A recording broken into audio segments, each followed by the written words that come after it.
En esta edición especial de Minuto Uno desde Brasilia, la capital de la República Federativa de Brasil, con el hashtag El Fenómeno Lula. Y para analizarlo nos acompaña en esta noche el analista internacional de aquí de Brasil, Creomar de Souza. Muchas gracias, Creomar, por venir y por acompañarnos. Buenas noches.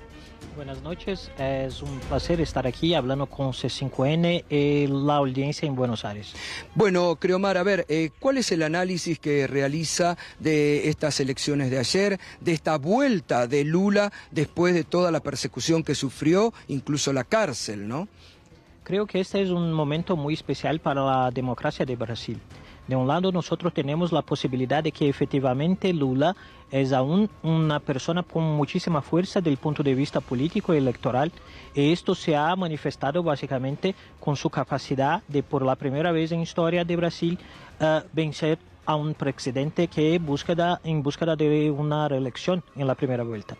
Pero de otro lado, como un marcador de este grado de polarización que nosotros tenemos aquí, es importante que nosotros destaquemos el facto de que Bolsonaro ha sido muchísimo bien sucedido en términos de elegir a diputados y senadores que estén a su lado en términos de un futuro segundo gobierno.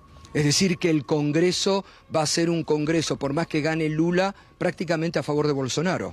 Es decir, que básicamente nosotros tenemos un prospecto de un Congreso que va a ser muchísimo conservador y que, caso Lula venza a Bolsonaro en la segunda vuelta, él va a tener muchísimas dificultades en construcción de una mayoría parlamentar para el avance de algunas de sus propuestas de gobierno. ¿Cómo analiza usted que sea la primera vez, tengo entendido, que un presidente en ejercicio del poder es derrotado en una primera vuelta electoral y que hay posibilidades ciertas de que no pueda ser reelecto? Creo que este es un fenómeno muchísimo importante porque históricamente en Brasil nosotros vemos una situación en que los presidentes que están en búsqueda de una reelección son muy fuertes en términos electorales porque tienen a su favor la máquina pública y la estructura política. En este sentido, es importante decir que el liderazgo de Lula hasta aquí es un marcador de la capacidad que Lula tiene de ser una personalidad política que es aún mayor que su propio partido, el PT, y que básicamente ha creado una situación que para que Bolsonaro tenga una posibilidad clara de victoria en la segunda vuelta, Bolsonaro va a tener que hacer concesiones, sobre todo a los electores que son más vulnerables socialmente aquí.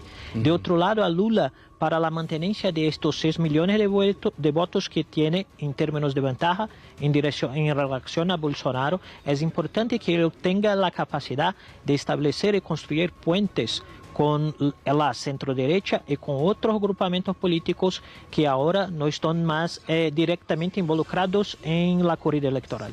¿Y cómo analizan ustedes? Porque a veces escapa al análisis político, sociológico, un fenómeno, ¿no? Evidentemente Lula es un fenómeno político, social, humano. ¿Cómo, después de haber sufrido toda la persecución, de haber estigmatizado al PT, la cárcel, un juicio contra Dilma, cómo lo analizan este resurgimiento de Lula?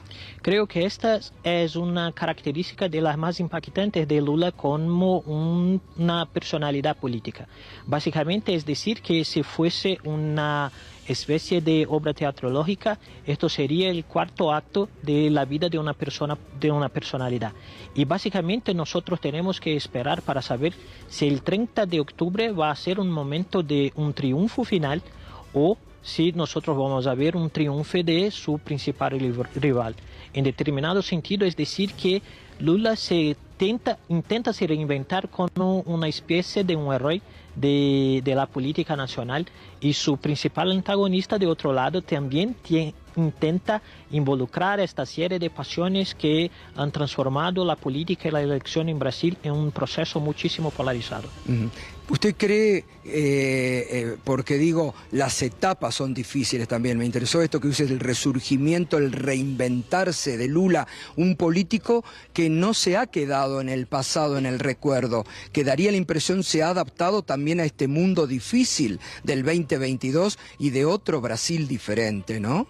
Creo que este es un desafío enorme para Lula, porque básicamente este es un país que es un tanto cuanto distinto del país que él ha gobernado en el pasado distante, ahora, y que para él la comprensión de las nuevas fuerzas políticas, sociales y sobremanera la forma que las costumbres han cambiado en este país van a crear un panorama que sea de difícil resolución, teniendo en vista que posiblemente, caso gane a Bolsonaro, va a enfrentar un Congreso que va a ser mayoritariamente conservador, con entidades y actores políticos que van a trabajar cotidianamente para que él no sea bien sucedido en su presidencia.